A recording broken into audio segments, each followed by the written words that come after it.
Welcome, everybody. It's another week, another show. We are the XoneBros. This is your positive gaming and Xbox One community. It's Mr. McSpicy, Jordan the Man, and I am X1. Welcome to the show. This is podcast number 311. We actually, in the pre-show, we're playing 311. Oh, yeah. In celebration of podcast 311. Yeah, the pre-show was just filled with 311, one of my favorite bands of all time. So well done. Yeah. Well done, good sir. Loved it. Well done. A lot of big things happened this week, everybody. But before we get to it, our game of the month is Hotline Miami. It's glorious. Are you still playing it? Still playing it. It's glorious. It's lovely. Jordan hasn't pulled amazing. it out yet. No, I haven't started it yet, unfortunately. But we're only halfway through the month, so I got, That's what, true. 15 more days? That's true. Maybe I'll do it this weekend since everybody's out of town. Yeah, maybe. I was watching this guy who I was watching these clips of Hotline Miami, and this one dude was streaming himself, and he went through a door, and he didn't hit in time, and he got so pissed, and it was the funniest thing. Like his body's just laying there in blood on the floor. Hilarious! What a game! Hotline Miami. Come join us over on Discord. It is Game of the Month. We have a Game of the Month channel. Every month we're trying to beat a game. As a community, we discuss it there. Hotline Miami is this month's Game of the Month. So come join us over there. I want to talk before we get into the big one. The big one. Apex Season 5. We're going to talk about. We're going to discuss. We're going to give our first impressions. But you both had the chance to play Gears Tactics. Yes. And I would like to talk about your first impressions on Gears Tactics because watching you both play it makes me. I downloaded it as a result. Yeah. But is it as good as it looks? Let's start with Mr. McSpicy. Give me your first impressions, your thoughts, your feelings on Gears Tactics. Okay, spoiler alert, I really like it. Yep. Yeah, okay, now we can get into the meat and gritty. Good stuff. The game is... I love XCOM style games, right? I love the kind of overview, kind of tabletop, move characters around. You roll the dice. Or in this case, there's a percentage. If you hit the shots that you hit, you have different abilities, right? You can move the map around and look at different things. This is if XCOM was a Gears of War game.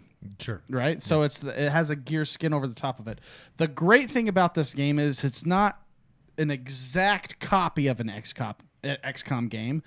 I feel as though how they changed certain mechanics of the game made it feel really fresh to me.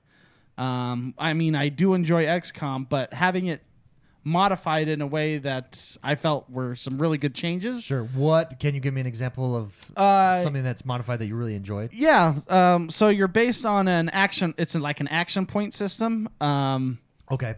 A move requires an action point. Shooting requires an action point. Reload requires an action point.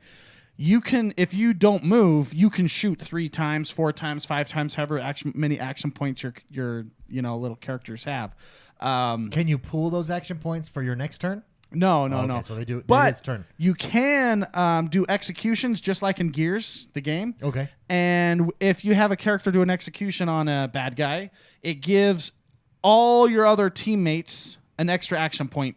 Oh, So that's cool. you So can that's the actually reward. leapfrog your people, and continue your turn by strategizing when to use executions. Okay. What I really, really, really like about it, and it's extremely satisfying, is when you set up how I really like how the Overwatch works. And Sure. Overwatch in like XCOM game is if they come into your field of vision, your people can take a shot I like that. at them running or moving or whatever. You can control distance on Overwatch in this, whereas XCOM you couldn't. So, for example, if somebody had a shotgun in XCOM, they would shoot a guy running really far away, and the odds are you wouldn't ever hit them because the percentage is really low. But you can control the distance of your Overwatch, so you can have the shotgun person only shoot if they come close to you. That's cool. That's And really cool. The best part about it is it uses as many actions as you were left having. Okay. So, for example, you can, if you all are in position and you know these people are going to be coming from a certain direction, you can create an ambush zone and have 4 people all have 3 actions on Overwatch to shoot 3 times. Well, that's 12 shots.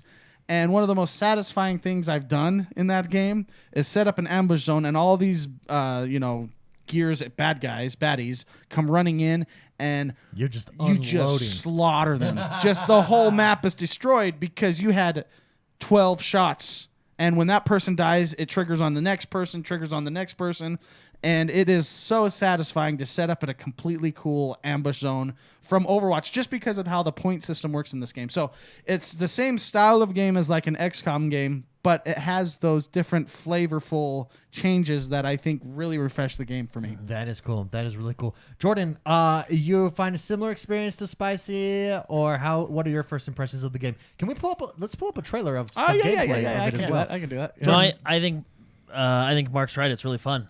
So it's basically XCOM with gears, right? I mean, but like you said, more, right? They have a few different features. It's not just like an XCOM ripoff. You know what I mean? Yeah. Like it's a very well crafted tactical game. Yeah. Like it's really good. And everywhere that I see likes it. They say XCOM has a little bit better of a story and background. But Gears gameplay mechanics are on point. This one has and I was telling people yesterday, if you like XCOM, you'll like this game. If you like Gears, you'll like this game, right? Yeah. So if you like Gears and have not played XCOM, one of the cool things in this game is, and I don't know how they do it. Well, I mean, I know how they do it, right? But it actually, even in a tactical-based game like this, it feels like Gears of War. It does. It really does. Well, because you have the ground just collapse, and then minions start coming out of the ground, and you need to use your grenades to stop the flow of enemies coming through on those holes in the ground. If you even look like we're watching the gameplay demo right now, when they run, they do that CNN cam run, like they're crouched or even down when running. they shoot, when it goes to a shoot. They slam into cover still. Like it feel obviously the aesthetics, right? But it feels like a Gears of War world, right? Yeah. Like you're in a Gears of War game, right? The story takes place, before the events of the first one. I actually found this out yesterday, but you're actually the main character in this game is Kate Diaz's father. Oh, okay. Which is the girl in the new games, right? So, So a little tie in the there. story's excellent too. Yeah, the story's really good. The game's fun. I like Mark. I love that Overwatch and how you can ambush people. And when I found out that you could use your things, I have this guy who he has the mulcher, right? Which is big. Yeah, he just stands in one spot. Tyrone is awesome. Yeah.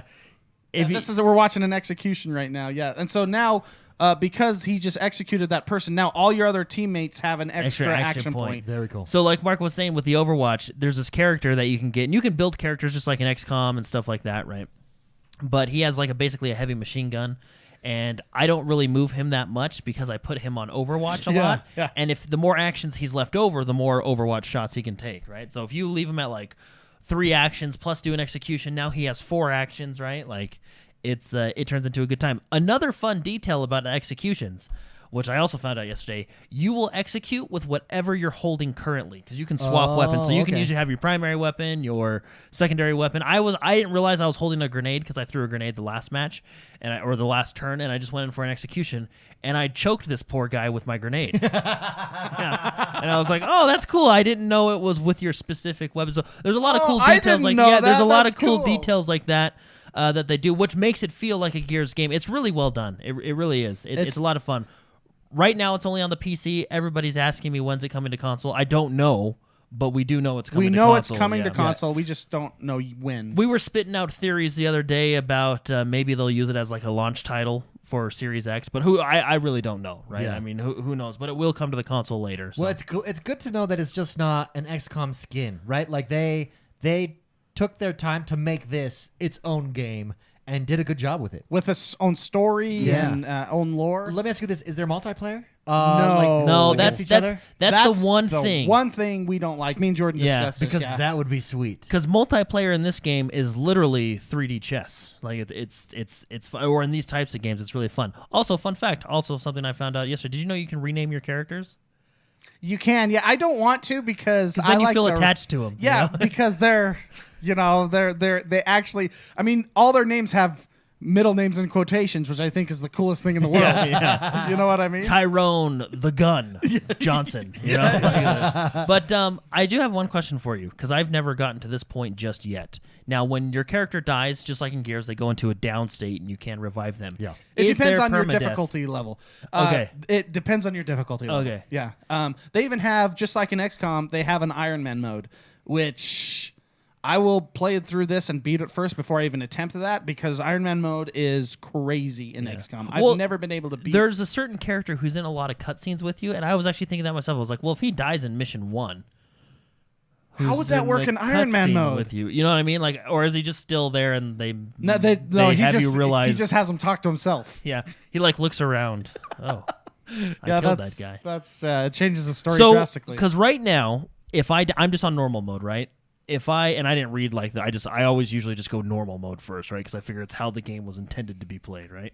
So on normal mode, they go down and they have a meter. Every turn, that meter goes down. What happens when they like die? Have you had that happen to you yet? Or? No, I have Yeah, not. I I haven't actually had it haven't. even- Even, I usually revive them right away because Yeah. you can self-revive, right? But I mean, in XCOM, the soldier dies. It's possible that this is the case. Okay, this is what I think. Okay, I don't know if this is true, but you have two different types of Yeah, you soldiers do. that you can play with. They have your hero types, which are your main Gears, character heroes, and then you have your soldiers, which are your troops, and those probably can die willy nilly. that's but if Tyrone. Tyrone is one of those. But if they die, or if your heroes die, I'll bet you have to go to a game save, or in Iron Man, your game just ends. yeah, That's my guess on how it happens. I gotta also add they have a really cool skill tree that you can totally customize out each character that you have. I think it's way better than XCOM's ability tree. The ability tree in XCOM, you have either A or B, and that's how you make your character when it levels up. You can go, I choose A or I choose B ability. A lot of the time, you're always building the same person because a lot of those abilities, a lot of them suck. So you're forced to just choose A or you're forced to just choose B.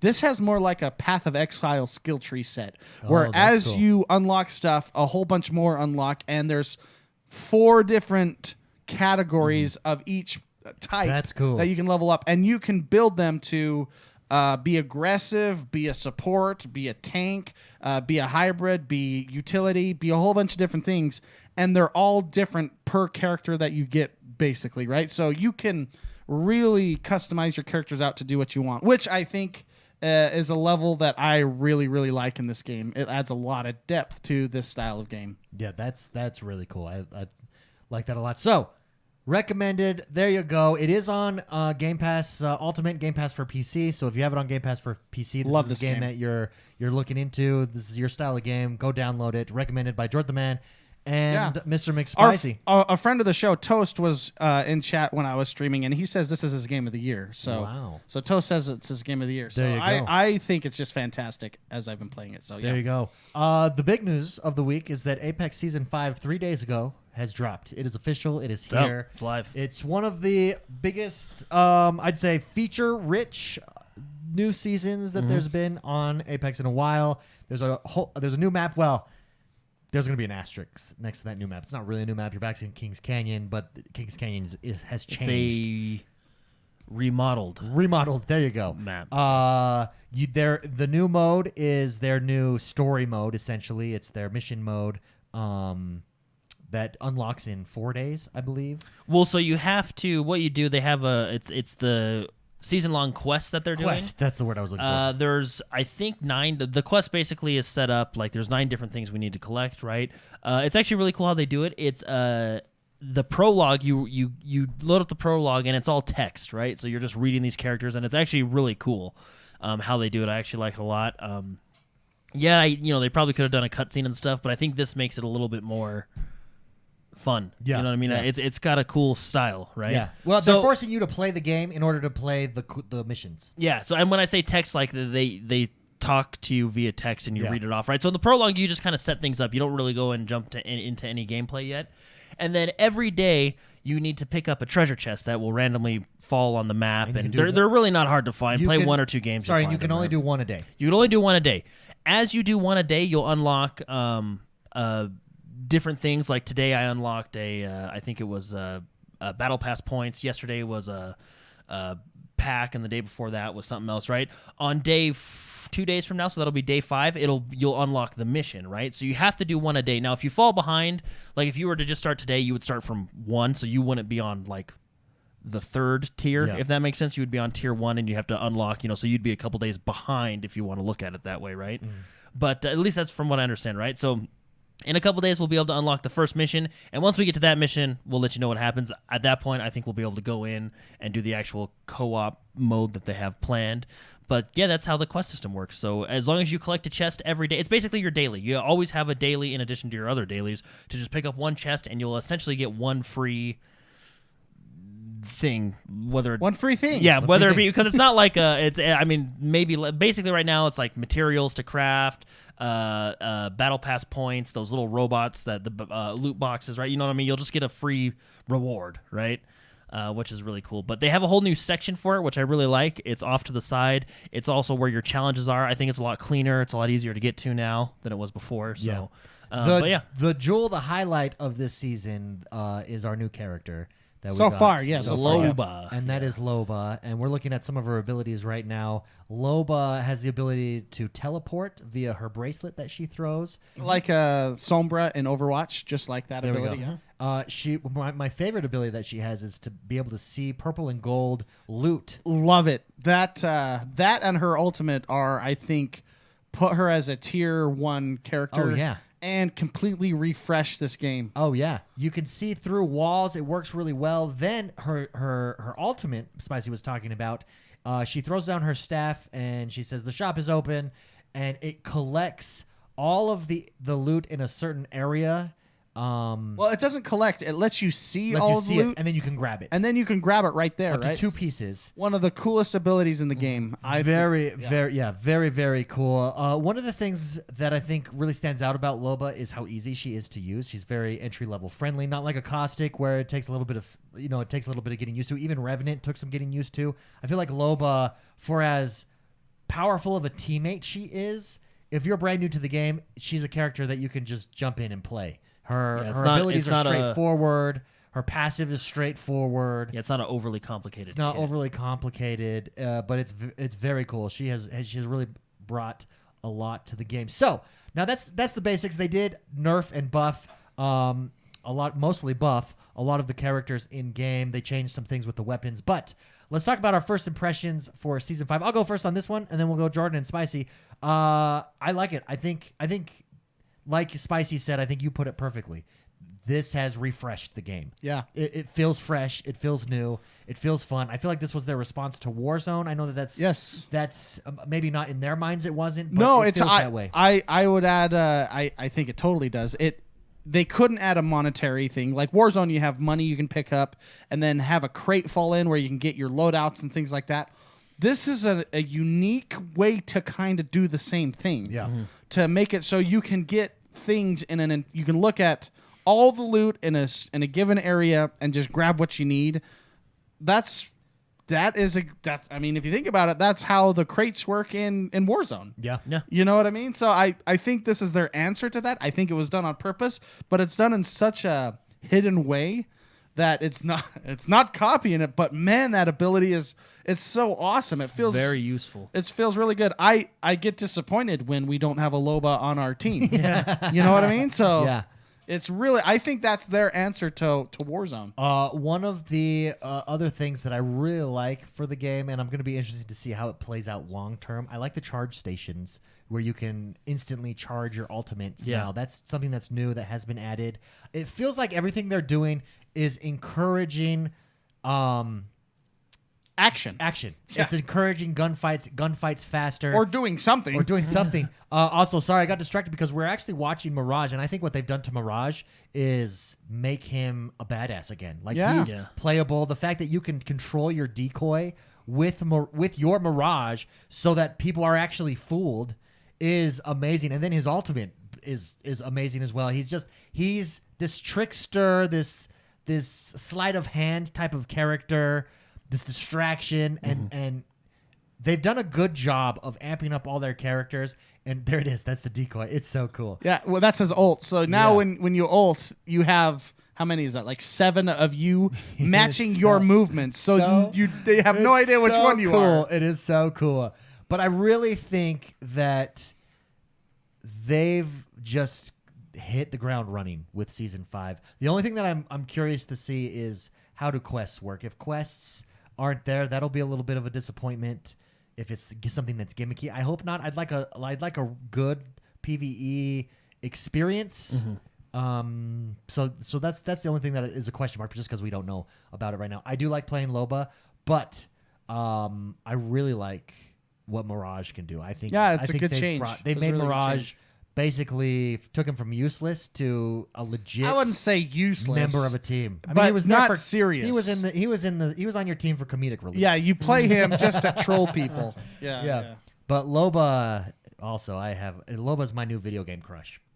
Oh yeah, man. Well, Dude, also I like what's actually super powerful about Mirage is they've also changed the way he revives now. You fully cloak when you're reviving a teammate, which is big. insanely strong. Yeah, it's really, really good, especially if you're in a building, someone walks in, they're like, where are these guys at? Oh, shoot, there's 2 of them.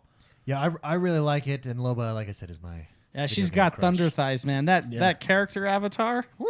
Oh, well, I was talking about it with Man. a buddy of mine. Shout out to Logan, and he says I realized why they did that, because they couldn't have another low profile. All the women are low profile hitboxes in this game. So they had to make her a little curvaceous to justify They a succeeded. normal hitbox. If it was for the hitbox, I get it. Isn't that holy hilarious? ass. That makes me laugh. Well, you can you just make her look like Zarya. That makes me laugh. Though. Yeah, I actually prefer this way, Jordan. Oh, yeah. Overall, really good. I do like, and I know this isn't. I do like dropping in with the pistol. I do like the Evo armor as well. I like having the option there. I think everything that they've done. You don't drop in with a pistol. That was just a limited time mode. Yeah, that was just a mode. That And I hope they actually bring that back. Oh, I thought I did that today because I was with. We were always just grabbing loot right away.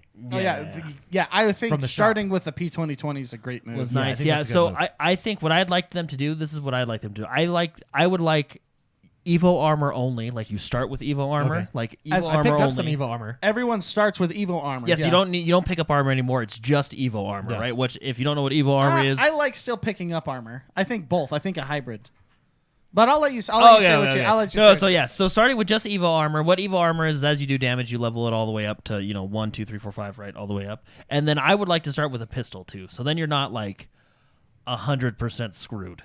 You know what I mean? Because like if you get down, and people just say, "Well, just get good," and I always hate that excuse because like if you get down and like someone happens, like sometimes it's just bad luck, right? Like you open it and then someone just like runs by really quick and grabs all that loot and then kills you, right? So having that pistol, I just like because it at least gives you a chance. Well, it starts you out. It's like a minimum fighting, and it does increase like hot drops, right? Like for example, like okay, everybody's going here for the good loot, but I mean I have a pistol, so let's do it. Like let's go for it, right? So anyway, I would like Evo shields only. I mean, I'm not against what they have right now with the shields, right? Yeah. But I mean, I think Evo shields only. I just really liked that game mode where they did Evo shields only and pistols, right? So I just thought it was really cool, and I'd like to see that in the main mode. But we'll find out. I have a question. Something that threw me at first too was the animation when she throws. It takes a little bit of getting used to. It's not instantaneous teleportation, right? You can choose when you teleport, and that by hitting right trigger, but. But her animation, like, it's not like she throws it. There's a little bit of a delay. Yes. In other words. So that took some getting used to. Yeah. I mean, I'm sure they do that for balance reasons, right? So, but I think, I think their changes were awesome. I kind of prefer a hybrid of it. Of the armor, yeah. I think with the armor that builds up as you do damage, I think you just have that as... You have that, and you don't start with one slot. You start with 0. But as you do damage, it goes up to 1, goes up to 2, goes up to 3. But I still like the idea of finding better armor if you haven't gotten that armor at that point, right? And I think that just makes the end game fights a little bit more exciting. Yeah, well, and I guess that would counter the fact, like, if you just had Evo armor and you decided to, like, go off to the corner. But see, having the Evo armor encourages you to fight to get that better armor, right? So I mean, it's but I think it's just it allows for multiple playstyles, not just aggressive, which is probably what they'll do. Yeah, I think having the build an armor and the regular armor is kind of a good mix. So start with Evo armor, has no slot. That's still 0. But as you do damage, it eventually hits 1 bar, 2 bar, 3 bar, 4 bar. But also have the option for finding other armors. Correct. As well. I think that's an excellent way to add to allow for aggressive players to feel satisfied, but also allow for players that don't like to play as aggressive to still be satisfied. With their loot options, and then still starting with the P2020.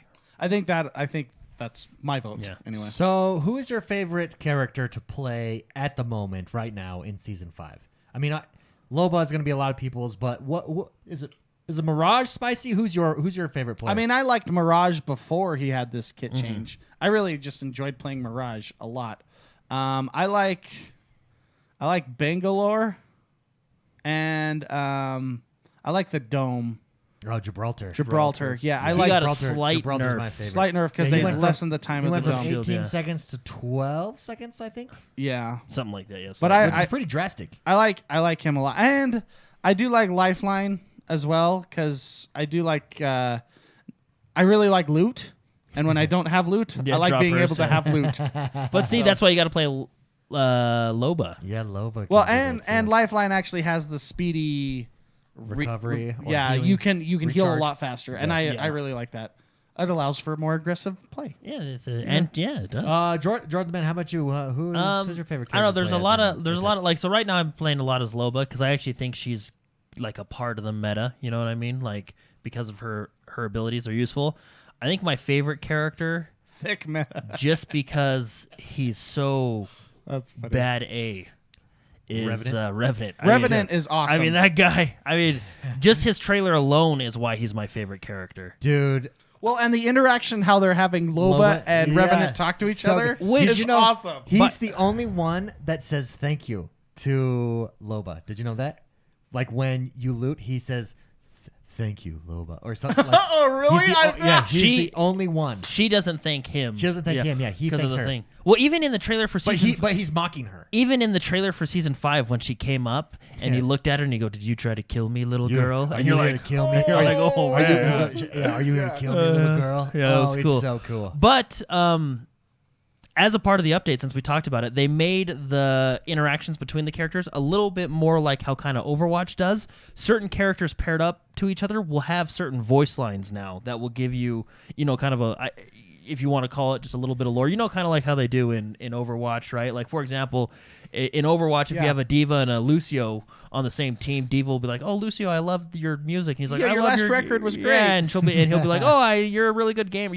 So stuff like that is now what your heroes will do with each other as and the well, quest, right? what's cool about the quest system, at least how it looks like it's set up, is it's telling this story throughout the season too. Yeah. and that's just Which a really keeps cool people way to coming do back, it. Yeah, yeah. it's a really cool way to do it. And through that quest, you can actually they probably, I mean, I was thinking about it yesterday, but through those quests, you can actually have your in-game events already planned. So let's say come Christmas time, that quest can be now, that quest can tie into like Christmas related game. You know what I mean? You can plan events via your quest. They don't have to be like real life events, but you can do cool stuff like that. I think it has to be said, there's two ginormous changes in this patch that a lot of people are talking about, testing, and giving their feedback. But one of them is Pathfinder got a bend over nerf, is what I like to call those. Like, They he got increased his- nerfed. They increased his cooldown time. Yeah, to Yeah. like 30 seconds or something Yeah, like that. it Like, used to be hurts. 15. So it's For his his grapple, his tactical, right? So he can grapple across the map, which last season made him incredibly strong, right? It was increased from 15 to now 30-second cooldown, right? So, which is a huge nerf for him. I know some people don't care. Some people are excited. Some people are really upset. There's a lot of talk going around that if they would change it to, instead of maybe 30, is it 35 seconds? It might even be 35 seconds. So like 35 to 25, you know what I mean? That Yeah. might be a happy medium. So we might see stuff there, but that's a huge nerf because it almost makes him Well, like, he was the most mobile player in the game. oh yeah, well, and on, I think especially on, I'm not sure about Kings Canyon because this is the first time I've actually been playing it hardcore, right? Because we got really into Apex during season 3, which it World's wasn't- Edge, yeah, right? yeah. On that map, because it was very vertical, he was super strong, right? So I don't know if they're just going to keep him like this season to get other heroes. But anyway, Yeah, so I think was this map that we have right now allows for Caustic to reign supreme because it's a lot tighter spaces. Mm-hmm. It's not as vertical, and his gas tanks that he leaves around, Yep. which got a buff by the way as Huge well. buff. Huge buff. It no longer damages or hurts your teammates as much. Slows down. no longer slows down anymore. Your teammates, yeah. right? So, and having everything be in tight spaces really helps that character a lot. Yeah. So, I think So, and they talked about, I think a lot of, I definitely like that it doesn't slow. Now, we did experiment with it the other night. It still does fog up your screen pretty bad as a player, right? But you're not slowed, right? So, or damaged. or damaged, right? So if maybe you do like a Bloodhound with Caustic and you hit his tactical as he gasses, that might help you out because you'll see everybody in the area, right? Speaking of You know what I mean? Bloodhound, he got a buff too. Yeah, I really they like increased his it. buff. They made him playable, so Yeah. you can. I like how that works. Fitzy in chat has a good question. He says, "What makes Apex different than Overwatch, Call of Duty, or any other battle royale style game? A PUBG? Where's PUBG on this?" And I think it's one, the movement, and then the character's abilities. So in Call of Duty, you have weapon loadouts that change you up, but what you don't have is these character powers akin to like an Overwatch, right? Yeah. The other thing is the movement. It's based in the Titanfall universe and on Titanfall lore, and so you have like climbing. You can climb up things. You can run. You can slide. Sliding's a big Smooth one. movement. Very smooth movement. That's really what sets it up apart. I'd say stylistically. And the fact that it's a smooth, tight first-person shooter. Yeah, right? it is Titan. If you've played Titanfall has excellent tight gunplay. This has that as well. Anything to add that really sets apart like an Apex from the other battle royales? Well, I mean, not so much anymore, but if you remember, Apex was actually the first one to start revives. And pinging. Pinging. Jeez, yes. I mean, there's stuff that they started, right? That, now with Call of Duty's revives Well, and I would say pinging Call and of stuff like that. Duty's ping system is still far inferior. I think They have Apex the best is the one. best ping system. And the reason they absolutely. have the best one is because the game was built around the pinging Yeah. system. You know what I mean? But so there's a lot of things there. If you're looking for a different battle royale, a new battle royale, Apex is definitely top tier, top 3. yeah, definitely. So, and I was talking about it yesterday. I think Apex is probably, it's close, but I think I like Call of Duty just a tad better, and that's just because of features. I like the fact that they have the store that you can buy from, which now we kind of have our own version with Loba, right? So that's fine. I do really love the quest system within the Battle Royale match in Call of Duty where you pick up contracts and you do different things. Contracts are really cool. I think that would be a cool feature to add, right? Like maybe if you complete a contract in Apex, you get an item or a weapon or a shield, or you know what I mean, something like that, right? Because in Call of Duty you get money to then buy, right? The one thing that Call of Duty does do really well is I actually really like the Gulag in Call of Duty. I think that's a game changer. Well, that's what sets it apart. And that's what sets really it apart. sets Now, I don't Warzone think apart. a Gulag would be needed in Apex. No, I I don't think think so. their revive system is fine, but I think having like a contract system within the game, just stuff like I really like that. What in if Call they of have Duty. a contract where it's just like Warzone, where you have to hunt down a team? Yeah. But that's if you what- hunt them down and kill them all, then the person that is completely gone comes back oh yeah, as a reward. Like that's the reward. yeah, actually, or you that's- have a ticket that allows That's that to actually happen. exactly what Call of Duty did with their newest contract.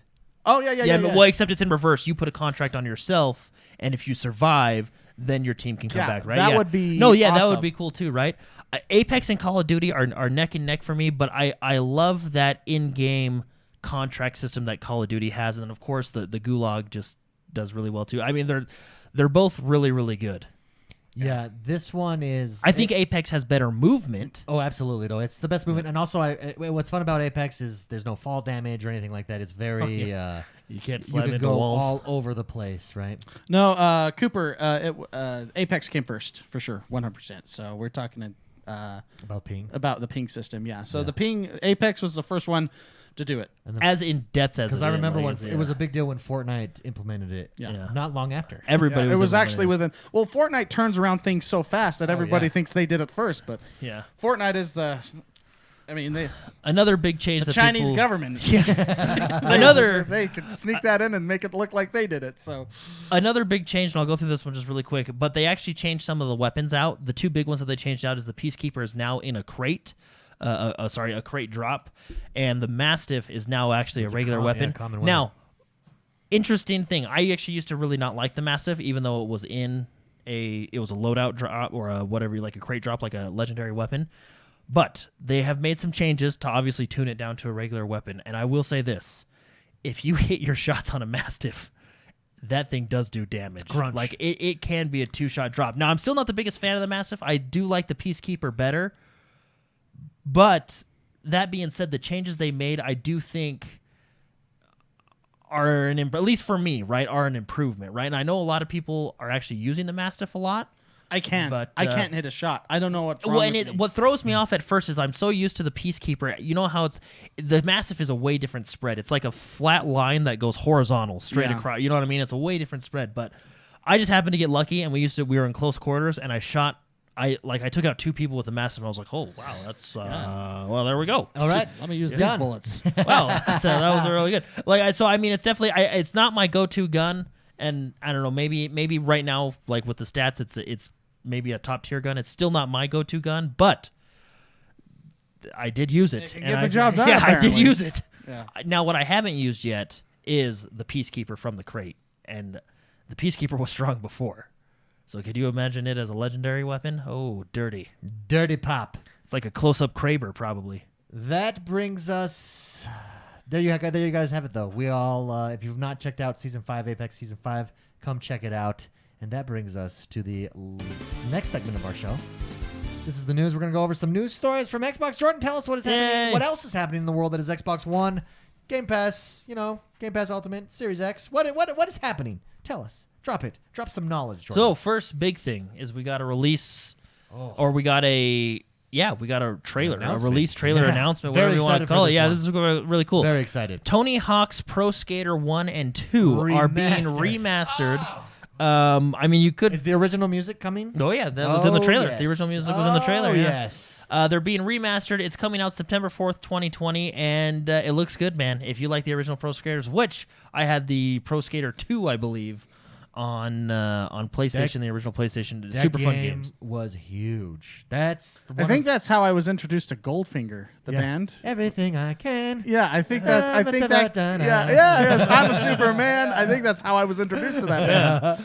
So it's really cool. They got one of my favorite levels, that like downhill sewer system construction level. You know, Oh, yeah, it's yeah. like I level know 3, exactly and what it's like you're you talking don't know about. what it is, There's but a you're half just pipe going in there? downhill. Yeah. That's It's an gonna. iconic I think it's level. gonna be fun because basically the game was about skating and listening to music. Yeah, You know what I mean? Like, Getting Yeah. crazy high scores with some crazy 1080s This is and about stuff. skating and listening to music. It's great. So Pro Skater 1 and 2, they're going to be bundled. I assume it's going to be a $60 price tag, just like anything. But September 4th, 2020. Very cool. Hotline Miami was $34 bundled. 1 and Maybe it'll be $34. Oh, Who yeah, knows? now I don't know. now we're talking. I can't Now we're confirm. talking. Now you're talking my language. Yes. Big news, but no surprise, that Fortnite is headed to the next generation of consoles.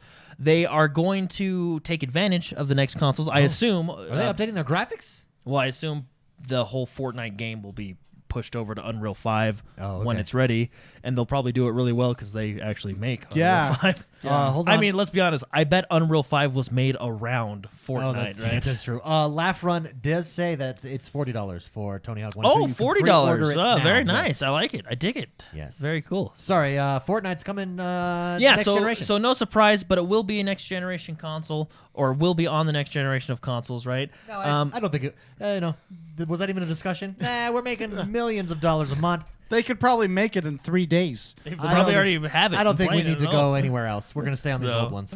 But they do say they'll take advantage of the new hardware, the new next generation of consoles, which I assume they'll. I mean, maybe that's honestly, I don't know. Maybe a lot of the back end stuff they did with Fortnite Chapter 2 was in preparation for Unreal 5. I assume they're going to shift the game over to Unreal 5. Okay. I don't know logistically if you can do that or how it's possible. Yeah. Cooper you know? says in 2021 it's going to Unreal 5. Yeah. So, I mean, I assume there's a lot of stuff I thought was not possible, and then Fortnite did it. So, really, at this point in my life, Yep.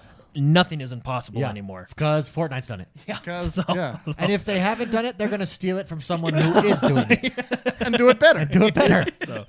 But they did confirm it will still have its cross-platform stuff, which means cross-play and cross-progression, so you will not lose anything going up to these next generation of consoles, which is great. I mean, they really set the standard on cross-platform, and I'm Nice. glad other games are starting to do it. Spicy, you would be proud of me the other day. This is random out of nowhere, but it reminded me when we were talking about Fortnite stealing stuff.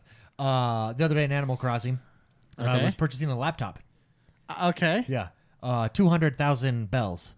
And I was streaming it, and I made a joke that you'd appreciate. I said, "What is this, an apple?" I know, that's funny. I was actually watching that at the time. there you go, I yeah. saw that. Yeah, yeah. I saw that. And yeah, it was an apple. It was. Yeah, there you go. Anyways. Anyway, moving on, we have a game that I think is really cool. I've actually not yet played it. I've seen people play it.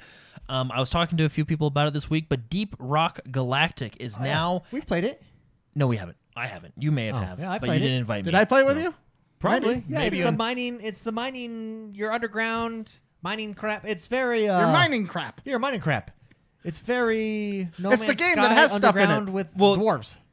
So I don't think you played this one because it's more of a 4-player Yeah, this co-op is- Left yeah. 4 Dead. Maybe I didn't with play with mining. you guys. Yeah. I've streamed this though. So Oh, okay, go. Anyway, it's fun. It is fun. No, yeah, it's out of early access now, so it's a full release. But the best way I've seen the game described is basically you do mining and stuff like that, right? So David's correct.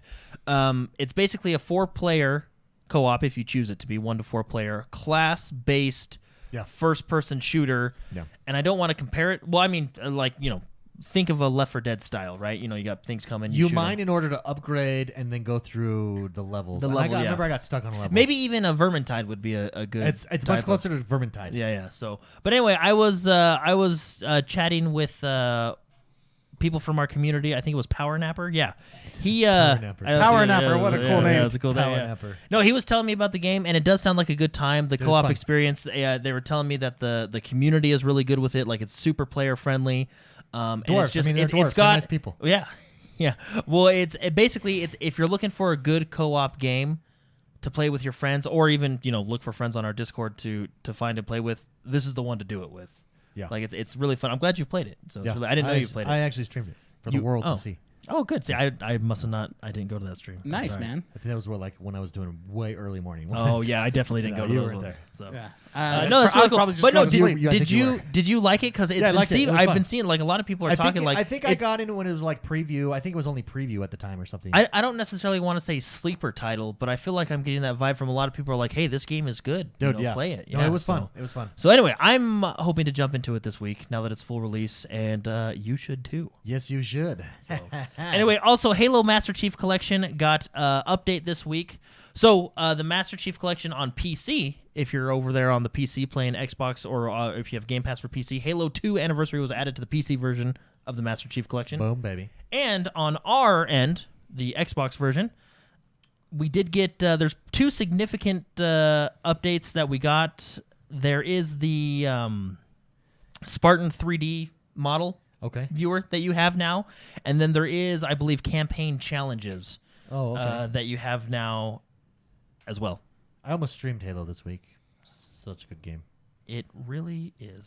Very good game. Yeah, so the features include the Spartan Customization 3D model viewer, which is really cool, and then you do have the weekly campaign challenges, and then in addition you have a host of bug fixes and all the usual Nicely patch done. stuff, right? Yeah. So very good for Halo. PUBG. PUBG, we were actually just talking about it. Has it fallen off? I don't think so. I think No. it's still here Still running there. strong, and they are releasing in Update 7.2 a ranked mode. Oh. Long Hey, time. that's good, Yeah, yeah. long time Oh, coming. yeah. Right? So the update will hit the PC version on May 20th, and then it'll come to console May 26th. So not too far after. I believe it's on their PTR right now, or their test servers right now if you want to try it out. But 7.2 is going to have a ranked mode for PUBG, which why not? Why not? Because why not? People ask why. I ask why Why not? not? Going along with updates, Division 2 2, has the 9.1 update, which is not super like content heavy. Like there's not a ton of new content coming in, but there's a lot of significant changes. Most of them being NPC AI related, which is really cool. So if you're into Division, be sure to check that out. It is available as we speak today. Boom. It there you came go. out on May 14th, which if you're looking at your calendar is right now. There you go. So very cool there. And then another surprise announcement, which I was kind of confused by, yet excited for all at the same time. Mafia Mafia Trilogy announcement. So, Definitive Edition. yes. So they showed a teaser. There's more to come on May 19th, I believe. So they just showed us a teaser telling us to come back May 19th, right? But in that teaser, it showed scenes from the first, second, and third game. And then, of course, it's called Mafia. I think Trilogy the mistake announced. of the third game was because I know, like, Spice, you really like the first and second one, or maybe just the first one, What? Mafia. Oh, yeah. It's good. But the mistake of the third one, not that it was bad game, but it was like it's not doing anything that Grand Theft Auto, the third game. Well, anyways. no, I would say the mistake was the quests were a little repetitive. Yeah. And it got stale pretty quick. The story was still really good, but it was just the things that you had to The do. game itself just That got repetitive pretty didn't do quickly. it. It wasn't doing anything to hook me. Yeah. Yeah. So basically what this is what, I mean, it showed scenes from the first, second, and third game, and it's called the Mafia trilogy, right? So basically a remastered version of the Mafia trilogy. Now, what really confused me, I was like, wait, didn't the third game just come out like 2 years ago? Yeah. And then I was like, oh, I well, think we a get little the longer. It might have been like 3. Yeah, 3. Anyway, but we get the first 2 in addition to the third one, what I'm assuming. And maybe they've done some work to the third one, right? Because the third one still looks pretty good. Like, it wasn't a bad, No, ugly it was game a by good any looking yeah. game. It So, was on this but basically, generation. I think they're just bundling it, which is really cool. We'll be able to get the first and second Mafia remastered, which will be fun. I'm interested to see like the full. We saw snippets of kind of what it's going to look like. I wonder if it's going to be like a full on kind of I feel like there's 2 types of things we have now. We There's have remasters. 2 types of things in the world. Yeah, there's remasters and like remakes, right? We kind of have those now, right? I wonder if this is going to be more along the lines of like a remake, like it's a fully from the ground up, whereas a remaster is usually just kind of HD assets and stuff like that. You know what I mean? Well, I would say the remake is more or less it would be like, you know how Spider-Man had a movie in like 1978 and then then Marvel Studios came out with Spider-Man and it was Spider-Man's story but it was different. That's a remake. A remaster is you have George Lucas get involved. Oh yeah, And then you have You just have like rings. you on have the explosions. you have the guns turned to walkie-talkies, and then you have these Yeah. dinosaurs go over the top that's, of the screen, but the same movie is the same. No, yeah, that's what I was saying. Like a remake is like a fully built from the ground up. It's a different- right? yeah, it's completely different. You'll have the and then a remaster is usually just your HD assets, right? Like, oh, the game can now run in 4K type of thing. You know what I mean? Like it's just remastered. They just looks- changed the 1080 to 3840 or whatever it Yeah. is, 2160. That's what like it is. I mean, I don't know if you'd want to call, like, if you look at it now, like the Master Chief Collection, is that a remaster or a remake or a combination of both? I actually think it's a combination of both. Because what they did to Halo 2. Oh yeah, that was good, man. Those blur cutscenes and, like, you know what I mean? And it's remastered. I mean, Sexy. but anyway. Well, that would be like a mix of George Lucas getting involved and then changing the game too. You know what I mean? He was just on the council. That's a master make. Right? Anyway, so Mafia Trilogy announced. Really cool. I'm excited to play the first 2. And I'm curious to see, like, what they do with the remaster remake, so... I'm curious on this Fallout 76 roadmap. Ah, yes, What Fallout is the roadmap? 76. What did they announce? Now, let me tell you something. I actually needed to open this up in a different page to see the roadmap. But basically, Fallout 76 has announced their 2020 roadmap, which means they're going to continue to support the game. They're going to continue to update. Well, it sounds like with the last couple changes, everybody's really liked what they've done with Fallout 76. So it's back. I really like It's it. back. So they're introducing season. No, it's here. It's here. Yeah. Oh, it's here. Sorry. So the Wastelanders DLC is what David's talking about, which is available now and free for everybody. So go download it; it's really fun. They're introducing seasons, so we're gonna have a summer season, a fall season, and a winter season. Okay. Right? In the in the summer season, so Johnny. we're gonna get content and features. All right. All right, bud. We're gonna get Job's done. we're gonna get new things each season. So in the summer season, we're gonna get new legendary perks, which is new high-level perk cards, right? So basically to further build and customize your character. We're gonna get public teams, which is find teams easy. So like almost like matchmaking within game, but publicly. Like if you like, I want to queue up to do this. I don't know if it's gonna LFG? Yeah, kinda right Yeah. within the game. And stuff like that. And then they're going to have a new legendary boss event called the Colossal Problem. They're going to have community challenge. The Fans Natched returns. I never played that, so I don't really know much about that. And then they're going to have a Meat Week event, right? So the first season looks like it's going to be a lot of quality of life stuff, and then just kind of whet your appetite, some DLC items, stuff like that. It's still going to have good stuff. The next 2 seasons are really adding a lot of cool features, right? Well, not a lot of cool features, but quality cool features, right? So you're getting a whole new quest line called Steel Dawn. Brotherhood of Steel, awesome. maybe. Okay, yeah, there you go. I like it.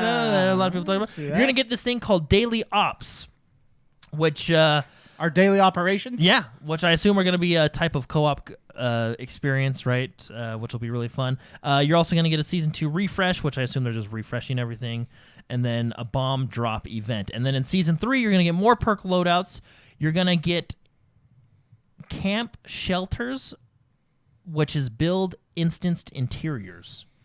Now that's interesting because you know how like in a game like ESO, like a player housing, when you go into your friend's house, it's an instanced experience, right? Okay. That's what this sounds like. Build instanced interiors. So you can build your house. It's basically more additions to your essentially So I can camp come system. visit your place. Yeah, on the inside, On the and it's inside. an instanced experience, Okay. right? I like that. Which is really cool. And then, of course, they're adding new repeatable missions called expeditions. In addition, they're going to have new daily ops during Season 3, and then an event called Holiday Scorch, which I assume will be around Christmas. But very cool. I'm excited that they're still supporting this game, and they're going with it strong. And I think this is good, because it's not like a ton of content throughout the year. I think this is manageable. They can do this. They can improve the game.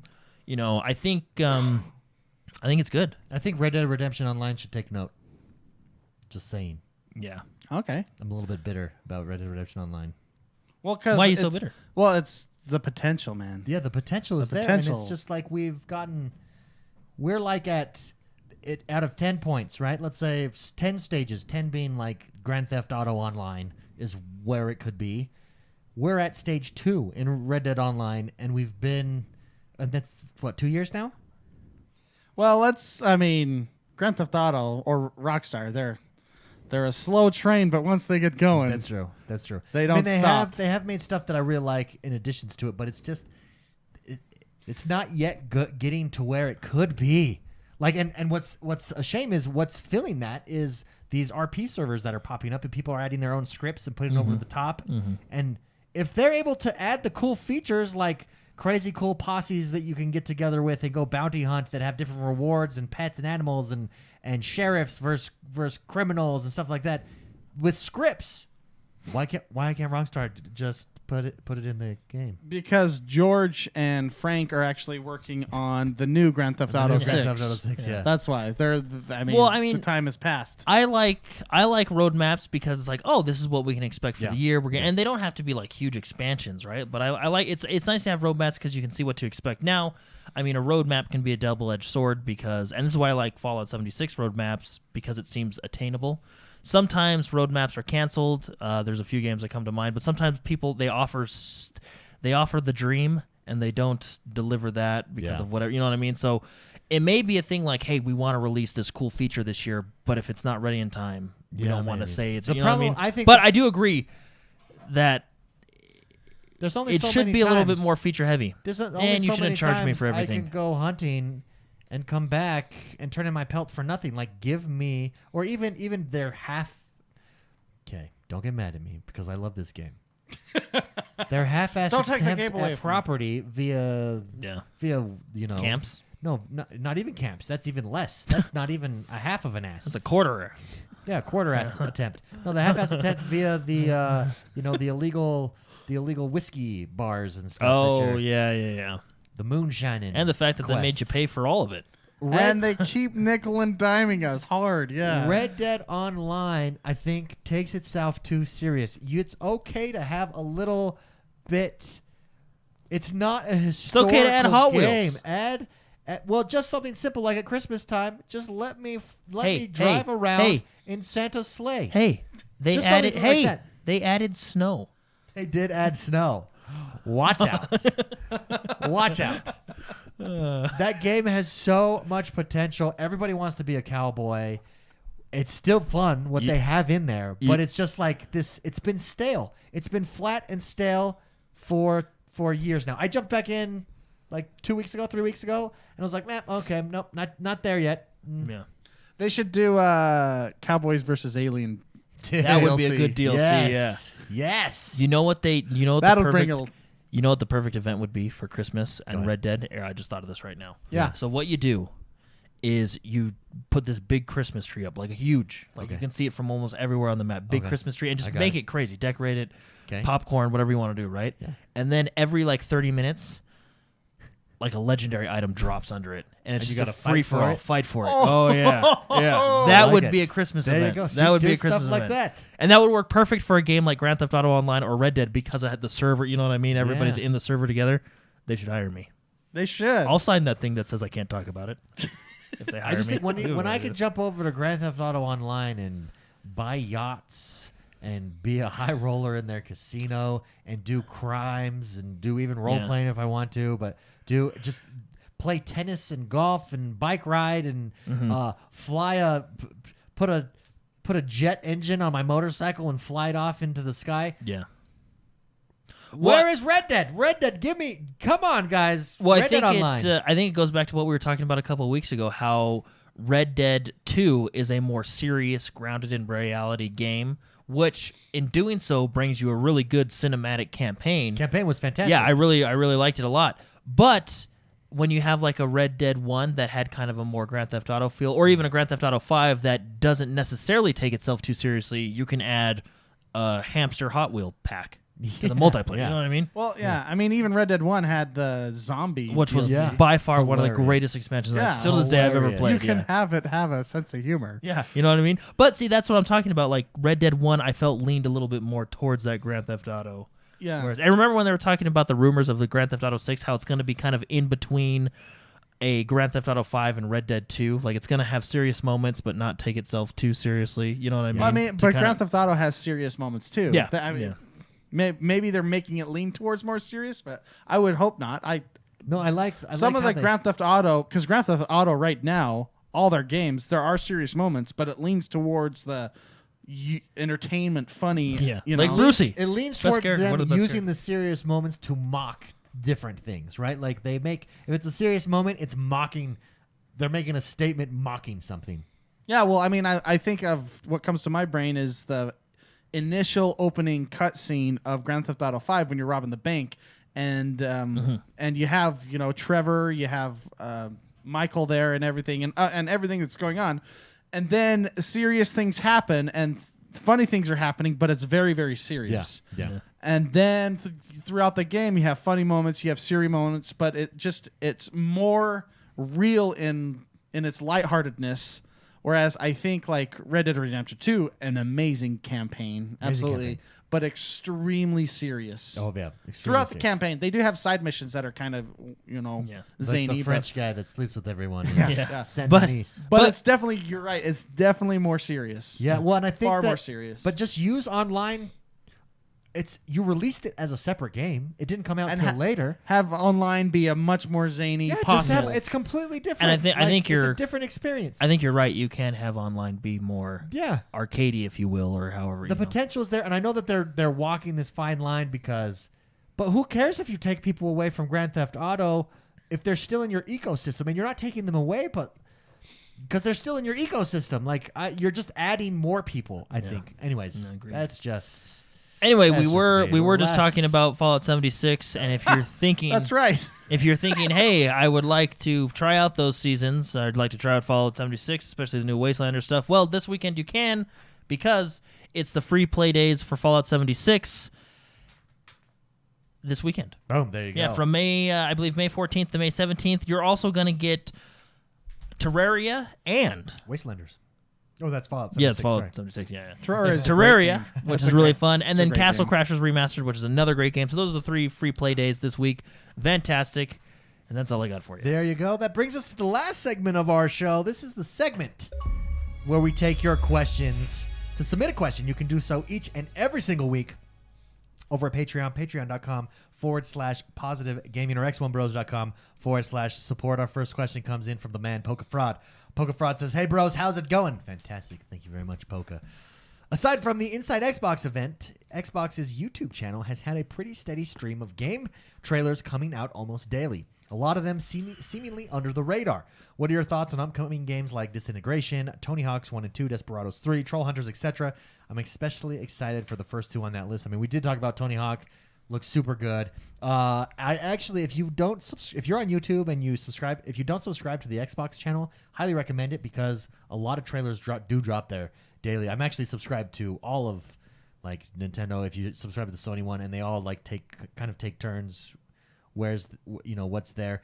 Disintegration looks fantastic. It's the Mech Warrior type of game. It's I'll pull coming that out. up on I the screen know right now. TIE Fighter in the community actually got a either alpha code or beta code to it, and said he enjoyed it. It's multiplayer. It looks cool. It has potential. Anytime you see a Mech Warrior game drop, you get excited, and then they Well, always because they don't come out very often. and then a lot of them disappoint. And that's probably why. But the idea, Titanfall, I think, could be considered part Mech Warrior, right? When the Titans drop, that's one of the funnest aspects of that multiplayer. Super fun. But this is pure 100% Mech Warrior online battles. Yeah, and don't you control ground and stuff like that? Yeah. And yeah, it's really cool. Yeah, Disintegration looks good. Tony Hawk 1 and 2, obviously. Desperados 3 looks really cool. This is the, and correct me if I'm wrong, I believe this is the turn-based strategy, or it might be real-time, but it's top-down. I think it's turn-based. Cowboy game that is real-time strategy. There it is. It's real-time strategy. That's what I thought. Top-down. This also, it just has a ton of charm, right? I love cowboy stuff. We're just talking about Red Dead Redemption. And this looks good. I mean, lots of games like this are coming out. I don't know if they're under the radar, just maybe a little lesser advertising budget. Wouldn't that make them under the radar? I guess so, yeah. You got to buy the radar. Yeah. Yeah, you do. Buy money, right? It's on the You gotta radar. buy The radar has Not to be bad. built and then broadcasted. Yeah, yeah. Uh, There you go, though. I think which ones stand out to you guys? Tony Hawk 1 Tony and Hawk, 2. I I mean, know. that's going to be very It's rocking us exciting. back 'Cause with we know that some one. nostalgia. Yeah.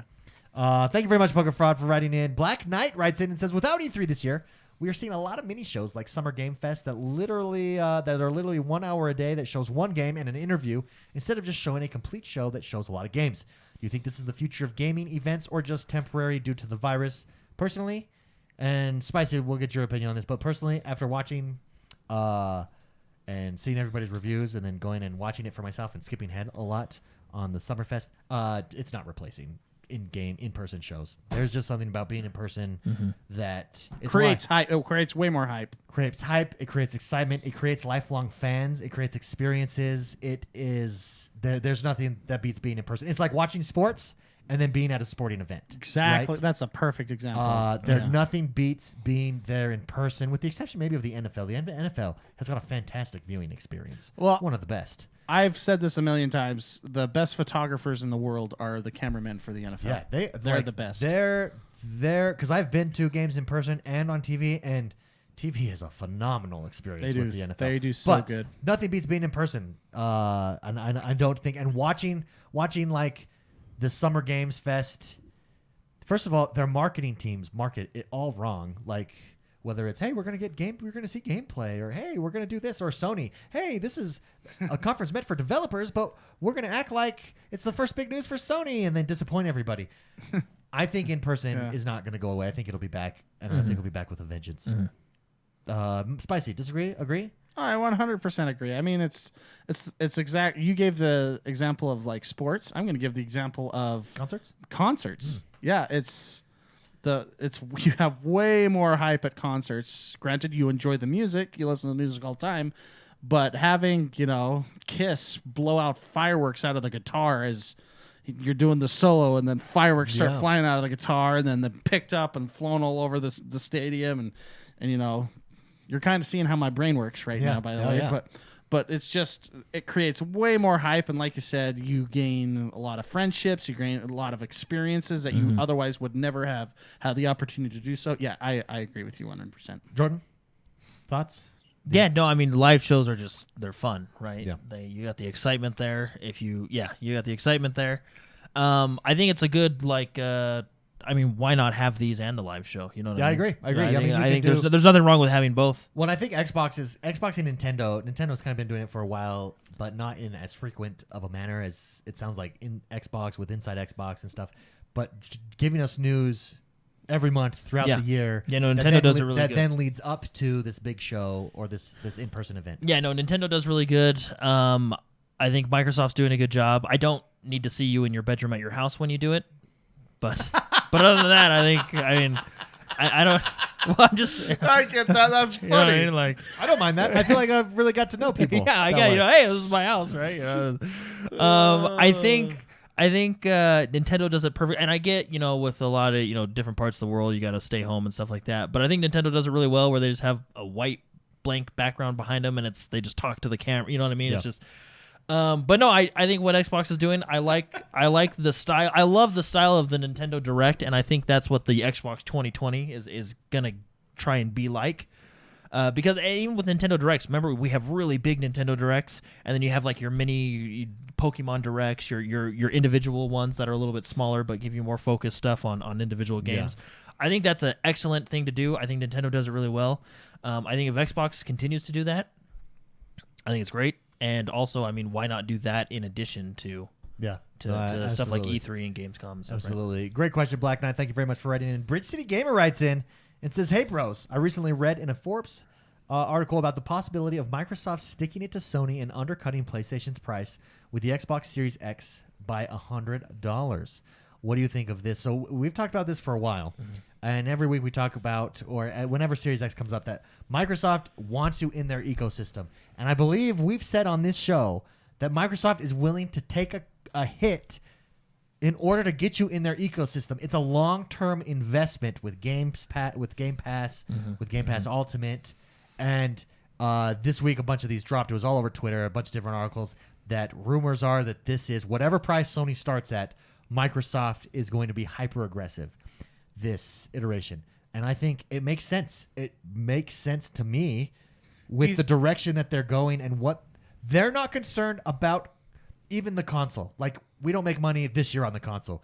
We would make money having you in this Game Pass, Netflix-style experience for the next 5 years.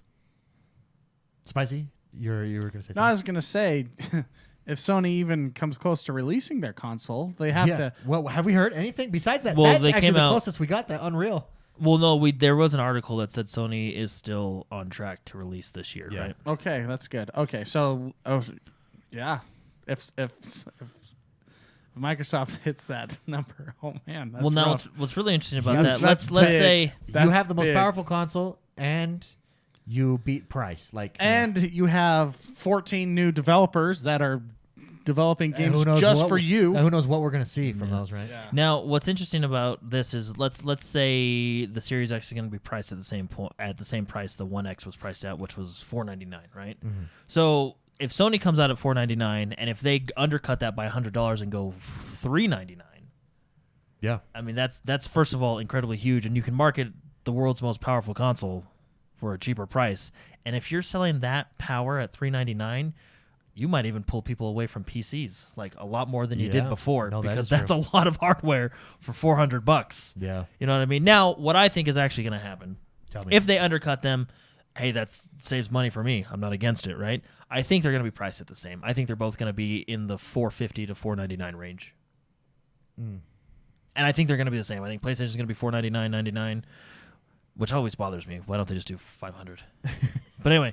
Or a more even number, like $495. It's marketing, man.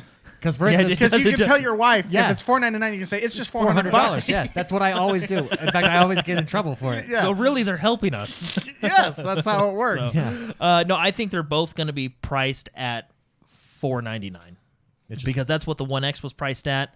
I think. I haven't heard anything about Sony, but I think Microsoft is going to have their Series X at $499 and their Project Lockhart at like $399. You know what I mean? I think they're actually going to have the two of them at launch. Yeah. You know what I mean? I think they will be hyper aggressive. I do. I think it's in their MO right now. They are going for the jugular, man. Well, it's not a secret that the companies lose money on the first how many years of consoles? Like 3 or 4. I mean, it's all factored in, right? So if they're willing to lose more, which when you own almost everything now, you can, right? Great question, though, Bridge City Gamer. It's going to be exciting to see how it all shakes out and what happens, and we're going to find out. We're going to find out hardware this next month. Very exciting. Like you said, I do like when two giant companies go after each other. It's always fun to watch from the sidelines. Oh yeah. Grabs popcorn. Yeah. You're like, ooh. Soulfinder says, "What's up, bros? Are you still going to the saloons and to play some blackjack in Red Dead 2?" Oh, we were just talking about that. He said, "I go hunting and play blackjack more than I should. Also, what's your favorite Western movie?" Mine. I'm gonna say mine. Oh wait. Mine's are My Name Is Nobody, Blazing Saddles, and The Good, the Bad, and very good the choices. Ugly. Red Dead Redemption 2 is fun. Online, I'm talking about online. Red Dead Redemption 2 is a masterpiece of the campaign. Online, fun, but I want more. I cannot go back to it until they give me It's fun, what but I want. empty. And it's like you can see like two twins, and the twins. They both have the same genes, genetic makeup, identical twins. One becomes this bodybuilding superstar, and the other one is still just a dweeb. Like, I see the potential. Go do it. Red Dead. Red Dead Online. Give me something closer to Grand Theft Auto Online, and I'm there. I'm there all the time. Yep. But my favorite cowboy movie is actually a newer one. Well, it's not a newer one. It's an old one, but I just recently watched it. The Outlaw Josie Wells. Super good. What was that No, called? yeah. The Outlaw just Josie Wells. Oh, okay. Clint Eastwood. So good. So good. Mine is Tombstone. Yeah, Ooh. Tombstone. Tombstone is really the good. gladiator of Western movies. Tombstone is good. Tombstone is really It good. is really so good. There's so much charm. Doc Holliday. Jordan, what's your... One for I each like year. Tombstone a lot. Yeah, Tombstone. I is also good. like the gunfight at the end of Open Range. There's one that is really good that is Yep. by Brad Pitt, actually. The Outlaw... Oh, Jesse James. The yeah. Outlaw Jesse James. The outlaw known as Jesse James Yes. or something like that. Yeah. And It- Blazing It Saddles. was really... Blazing Saddles. That It is was a- very I mean, that's a funny movie. classic. It was really good. Anyways, I'm going through cowboy movies lately, just watching all like... You should. I look up like the top 10, and then I'm going through them all, and it's fun. Spaghetti westerns, I don't know if I'm big into, and some of the top 10 are The spaghetti assassin westerns. of Jesse James by the something. That's it. Yeah, Oh, the that. assassination of Jesse James by the coward John Ford. By the something. Right? Something like that. By the coward something. John, Henry yeah. Ford. John Ford. Henry I don't Ford. know. No, Henry Ford made cars. He made cars. He didn't Yeah. kill By Jesse Henry James. John Ford. Now that's a movie. I Sabotages watched. brakes. Yeah, no, that's the Sabotages Dodge's brakes. brakes. Yeah. He said, look, it's a new type of horse. Soul Finder, thank you very much. Quick Trigger writes in and says, with the country starting to open back up, what do you look forward to doing the most when you're no longer under house arrest, Jordan the Man? Go. Well, we're actually been open up a little while Yeah, here. Yeah. Utah was a little bit more free on things. But To be honest, I'll probably still play games. Mine is movies. I'll open the window and play games. I can't wait. Yeah, for popcorn. Oh, and yeah, I'm gonna go to a yeah. movie. There's 3 big ones. I wanted to see Wonder Woman, I Top wanted Gun, to see Top Top Gun. Gun, and Oh. 007. Top Gun. And 007. The new 007. Yeah. Oh, as opposed to the other ones. Well, the last one kind of sucked. I think the last one was their last one. They're like, guys, this kind of sucks. Should we make a good one before Yeah, we they leave? let go every other one like really good. It's like Windows Eh, releases. Really good. You know, Yeah. every other year or every other release. Yeah, and you're like, that one was kind of bad. Should we really end on that note? Nah, let's make another one. And then they go, "Hey, this was really good. Let's try again." yeah, it's a vicious cycle. The big thing I was really looking forward to was getting my hair cut, and I did that a week and a half ago. that was now. very It like relieving. It was like, oh yes, there he is. Smile, there I am. But yeah, going to movies, I think it's my big one. Also sporting events. Great question. Quick trigger. Jason Turner writes in, Super Shocker, and says, I've been playing a ton of Zelda on the Switch and have found the amiibos to be super fun to bring into the game. Oh, yeah. My favorite is the Wolf Companion that helps Link kill just about everything. I would love to hear the bros take on amiibo-type additions to games. Spicy, amiibo-type additions to games. Like them, don't care. What are your thoughts? I mean, they're cool. I mean, I have the Zelda one, or Yeah. I don't know if you can see it. It's behind my hat over there. Yeah. Yeah, because they give you in-game bonuses. Yeah, They that's do. actually why I got it. Well, you Oh, got jeez. loot. You got like Yeah, those yeah. chests that Yeah. drop. Yeah, that loot. Yeah, that's just and it just appears out of the sky. Oh, yeah. Brink. And you're like, oh. I think it's cool. I think it's built more for a gamer like David over a gamer like me, because David is more of a collectible type. Yeah, I don't care about using them in game at all. I like the collection of them. In fact, I have like 25 in box, never opened, that are just sitting there that I don't actually think are worth anything because Nintendo falsely creates supply and demand and then just floods the market after they make all their money. Yeah. So you're mad at them for having a Good unique business plan? business plan? That's good. It is successful? solid. It is solid. I will copy A successful business plan? It is really good. Those jerks? Those tricks. No, but I think it's okay. I don't think it appeals to me as much as Yeah, it's much more. others, like, but I think it's much more of a collector Niche. Niche, yeah. I think amiibos are a cool thing, and I think 100% only Nintendo can do it. Oh yeah, I don't. And people. No, this is my reason, because people will say, "Oh, well, what about Nathan Drake for Sony or Master Chief for Play or for Xbox?" Right? Yeah, those are like super big, prominent characters, but my mom and dad know who Mario is. You know what I mean? Yeah. Everyone knows who Mario is. Everyone know, you know what I mean? They're much have a more cast of well-rounded. characters. Yeah, like it's much Well, more. they even in Amiibo, and it was one of the hardest ones to get for a while. The Wii Fit girl, like so they even have these characters. They have the Animal Crossing, which they had for forever back. The Animal Crossing character, which you can actually in Animal Crossing bring in as a camper, and you get cool bonuses and stuff for that. So Yeah. Well, and the thing is I agree. Only Nintendo could do it. Yeah, I I don't think- know how a PlayStation or an Xbox would do it without creating a game specifically built for it. Well, yeah, a paradox in any campaign. Yeah. Like Yeah. there'd be some real problems in the storyline. if Maybe you Nathan can- Drake just pull something out of the multiverse. Maybe you can do it in VR games. Certain amiibos drop certain chests. yeah, that's true. No, I think Nintendo can do it because even for like the parent factor, right? Like if you go to a store to buy something for your kid who's 5, you're more likely to buy him the Villager amiibo than you are Master Chief ripping a grunt's head off. You know what I mean? I would get both of them for me, right? But I mean, it's like there you loyal doors. It's like Disney, right? Yeah, Nintendo's You're like just- Disney. Kids never go out of style, right? And Yeah. you're gonna have it's Well, just, and they've just- I think they have it's built for Nintendo. Well, and they just have so many iconic characters to choose Well, and from. see, that's what Nintendo does so well, which is what I think Disney does well too. Is it's built. I don't want to say it's built for kids, but kind of like it's built for kids, yet we can still have a good time playing Mario Odyssey or Mario. You know It's what I mean? built Like for it's kids built, that parents trust. Like yeah, parents, Parents trust that that it's family friendly. They can always trust a family friendly brand that Nintendo brings. But take a game like Zelda. Like I would buy that for my kid, and he can play it and have a good time. But I played that game hardcore. You know what I mean? Like they're like, very good at Stupid developing. kid, give me the controller. Yeah. Okay, Come on, man. Did you solve put this did you puzzle go put play your, with your sister. did you put your amiibo on yet? Oh man, dodge! Dang it, dodge! Yeah. What are you? Or Especially the then even new look Zelda. at- Like they're very good at developing games for everyone. Well, even you know look what at I mean? like a Super Smash Brothers, right? Oh yeah. It's this hardcore fighter game, competitive fighter game, but kids love it. I am insanely excited for Nintendo's first party battle royale game that they eventually will come out with. Yeah, you know what I mean? eventually. And you know it's going to be solid. And you're gonna be sitting there watching your boy play, and you're gonna be like, "Man, maybe he'll be good at something else." Super Shocker, great question. James Nolk writes in and says, J Drain here. What's up, J Drain? So, due to crazy low interest rates, my brand new wife and I, congratulations, he got married last weekend. yeah. All right. Congrats, yay. Just signed to build a new house. Ooh, congratulations. This means I have to move my gaming setup, which is a desktop PC, Xbox One, and dual monitors. I'm terrible at cable management, and my setup has always been messy. With the new opportunity, I'd love to get it right this time. Do you have cable management tips? McSpicy has a lot of cable management tips. Can I just start with one thing, though? Make sure you get a big enough desk. Like, if you have a small desk right now, I would definitely upgrade. One thing that we've done is we've gone the IKEA desk route, which is kitchen countertop that you turn into a Yeah, desk, and it gives you really depth. cool. Depth has changed my life in a desk. It's almost a 4-foot depth. No, it's not. It's a 3.5 foot depth. Which is almost a 4-foot It's depth. almost 4 foot. If you look really at it good. that way.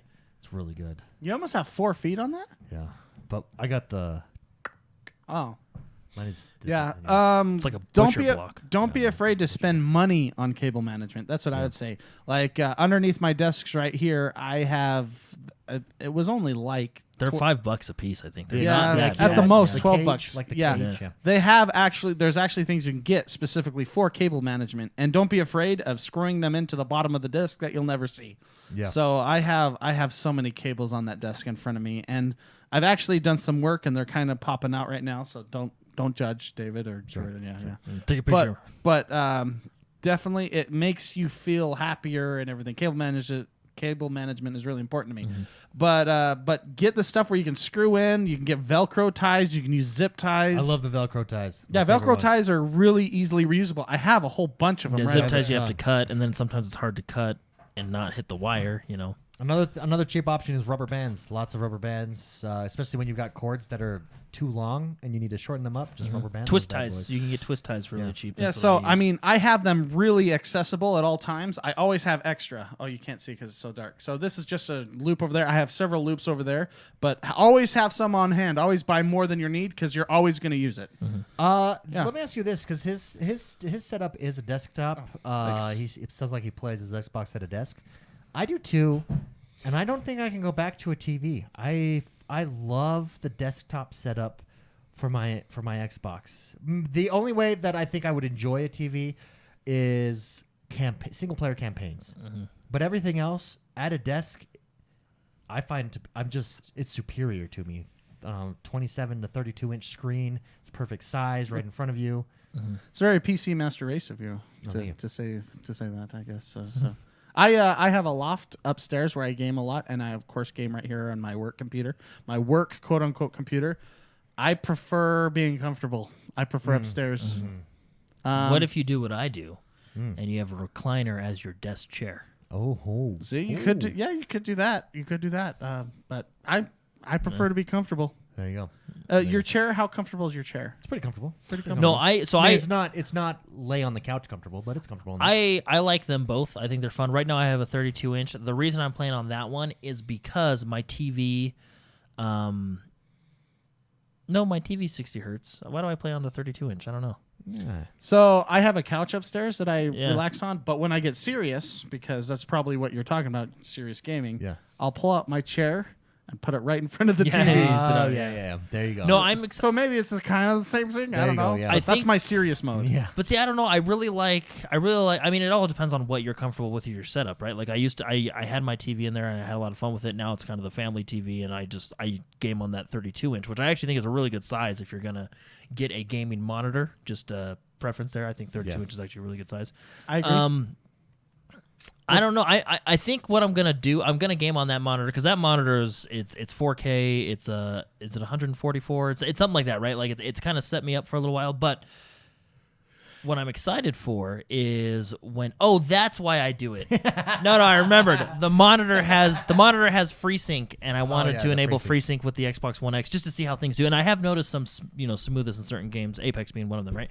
But no. I'm excited for the new TVs to come out, and I probably will switch back to a TV, like a big screen TV, because you'll have. I mean, I think when Series X and PlayStation 5 come out, TV like they always do, and like we've talked about, TV manufacturers will get up to that. What's the next one? 144 or 120 hertz? 120. Yeah. Well, it just depends. You know what I mean? Because the next consoles theoretically are going to play at 120 frame, 60 frames, 120 frames. You're going to have 4K 60 stuff like that, right? Yeah. So. When they start doing that high refresh rates on TVs, which they're going to be doing, I assume fairly soon after those consoles come out, because it's going to push for demand, right? And then when they start doing like FreeSync and G-Sync into those TVs as well, probably more so FreeSync, because I think NVIDIA unlocked their cards to work now with FreeSync. Yeah. So, but anyway, basically. I don't really care what I play on. I'm actually just excited for new stuff to come out to play on. No, I concur. Great question. Thank you very much, Jay Drain. Our last question comes in from Super Shark. He says, "Hey bros, speaking of TVs, I have a feeling that TVs will be remembered as silly, and he thinks it's going to happen someday soon. VR is gaining traction, and those new augmented reality glasses can make every movie look like IMAX. What's the future of cinematic adventures?" I actually do think that a legitimate use of VR is laying in bed, watching a sweet movie, fully immersed in it as if you're at the movie theater, watching on a big screen. You get to see everything, headphones in, complete immersion. I think that's actually a really cool application for VR. And I think that's happening. I don't know if TVs will ever go away, because you need that public viewing experience that you don't get from being maybe cut off. Instead of buying $1,000 TV, you'll just buy like $1,000 5 VR kit. Oh, you know what I mean? Everyone sits on the couch. I don't think TVs are ever going away. Like you said, there's a social aspect as well. There's a social aspect. Also, can you imagine having a Super Bowl party where everyone's on VR? Yeah, that's never gonna happen. But yeah, there's always gonna be TV. Also, even if they get to the point where you can barely notice that there's a big giant thing on your head, you're gonna notice there's a big giant thing on your head. What if it was contacts? Yeah, what if we got to like biometric electronics that you just pop in some contacts. See, that's even worse because I don't think you could ever make something like that comfortable. What if it was LASIK surgery and it was inserted into your eyes? You don't even know that it was there, and you just turn TV augmented on. eyes. Yeah, I augmented think eyes. at that point you're getting into what Cyberpunk's going to be about, which is augmenting your body. So okay, let's say that you have augmented eyes now. Yeah. There's going to be many people that will refuse to do that. Yeah, that's true. So TVs are That's never silly going dude. away. Truth. And even hologram televisions. Yeah. Holographic. Yeah. Okay, removing the option for genitals. We're just gonna take that right off the table. You're in Cyberpunk. What augmented body part? What body part do you augment first? You get one body part. Oh, so and we can't So do our basically, jump? You you're, can't use you're genitals. basically saying, what's the second body part we're going to customize? Let's When ask we- the right question. Yeah. Sorry. What's the second body part gonna go? Do they? Yeah, because am I male or female? Because I got a couple things that I could make bigger.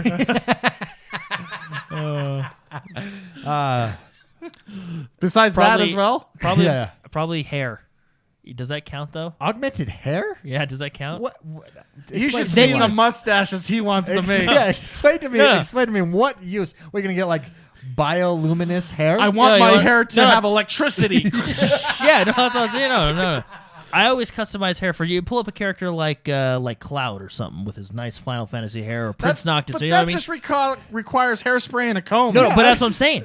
You never have to do it. You But just if I wake have- up like that. Yeah, It's but if ready I to have go. an arm that could like rip down buildings, why do I want hair? No, Like, no. That's the one Have body you part seen? you get to pick. Have pick you your hair. seen? I believe no, they've and no. been- Then you can go. Then you can do stuff like, oh, I want a crew cut today. Bam, been your hair just does it. You They've know what I been mean? augmenting hair No for need- thousands of years. They're called barbers. No, but that's what. But this would Original augmenter. basically the barber would always be with you. You true. know what I That's mean? true. Like you just wake up, you're like, oh shoot, I'm going to a fancy event I- tonight. Can't do the spikes. Let's do I guess you comb could- over. I or guess you something, could know? change- Comb over? That's the one that candy. Oh, nice choice. No wonder you want to have augmented hair. I guess I want to change- look like a 63-year-old retiree. Yeah, I guess comb you could over, change flam, your, and it just you does can it. change your ID that way. Like, Yeah, you can yeah, always you change can your do, or you can go. kind I of want Mohawk today, or I want Brad Pitt from Fury. I don't know. blue hair. Yeah, you can just say stuff and it just does it. That's what you could. You go to a barber and you say stuff and they do that. Yeah, and you don't stop at your hair. You can do like chest hair as well. You know what I mean? So you could literally like become. I would like to Imagine. look No, like check this Gronk. out. No, check this out. You can wake up and you say, "Hey, give me the Selleck," and then you have the Tom Selleck mustache, the hair, and the chest hair. Okay, I can. But see, that's I can- beach day. I can see You know what I why. mean? Uh, And that's what I would do. Augmented Spicy. hair. Yeah. What augment one body part? Cyberpunk. What do you augment? The second body part. Second body No, part. the wait. 1, 2, 3, 4. Hair. Oh man. I mean, I can picture Jordan Lane there being like, "Baby, you like hairy chests or non-hairy chests?" Hold on. I like a hairy. Done. Poof.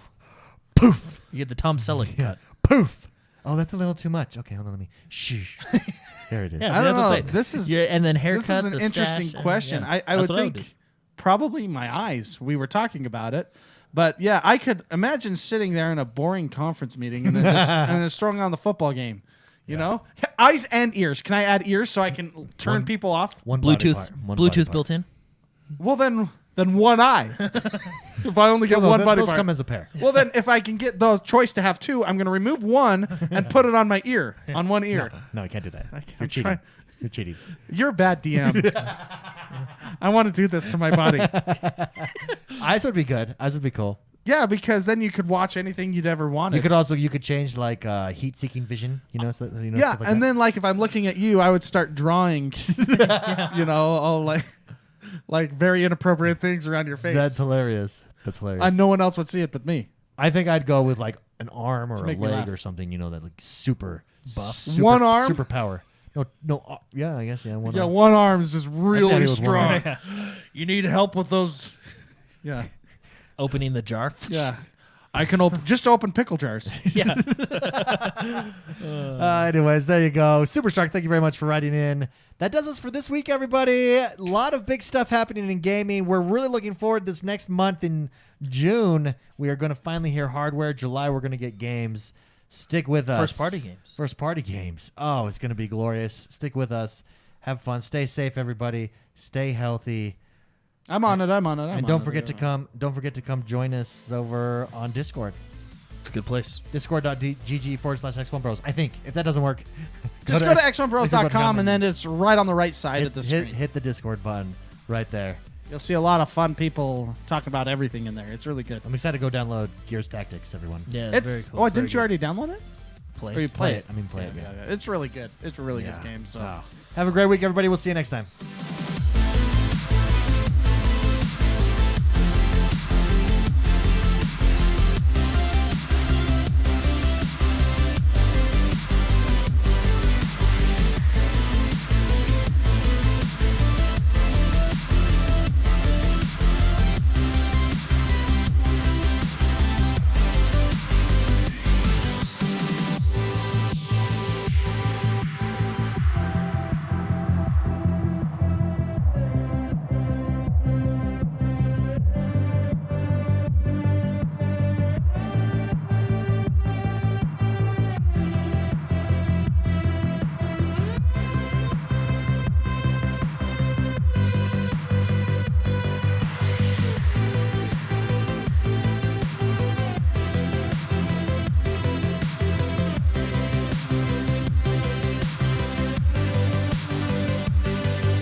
All right, everybody.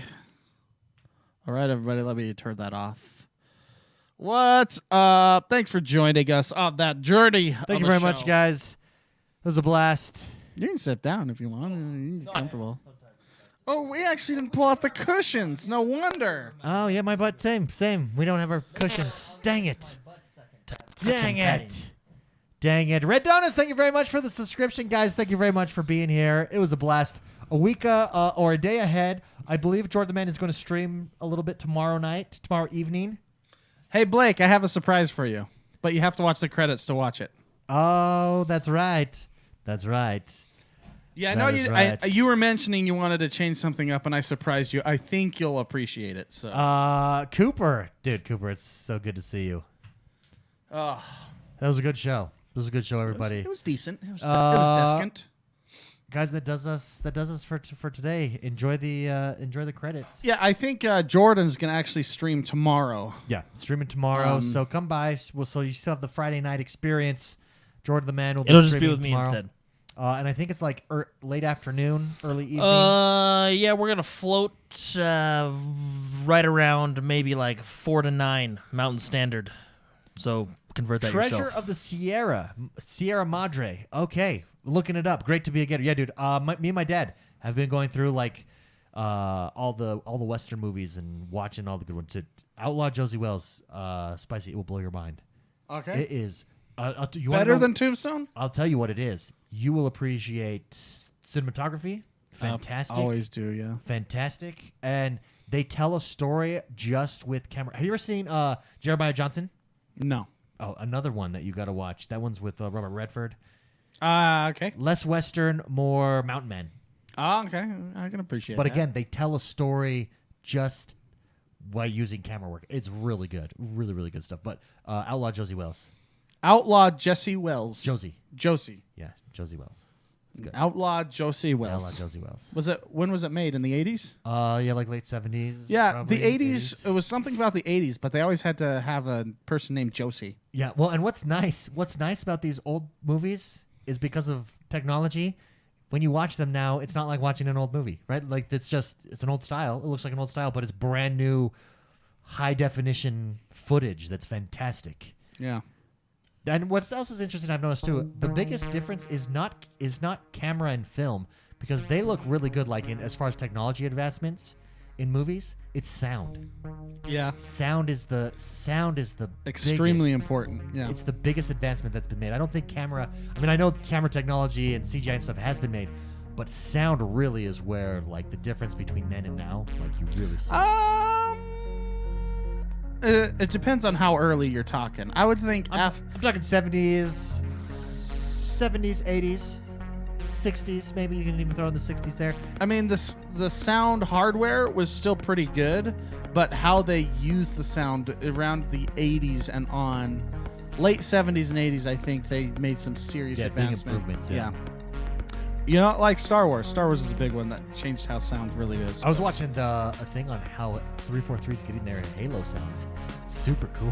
Cool. Like they like shoot paintballs and stuff. Just get the. Well, it's actually really funny, like how they do like footstep sound. Like I was watching a movie once and how they do footsteps. The guy was actually like it was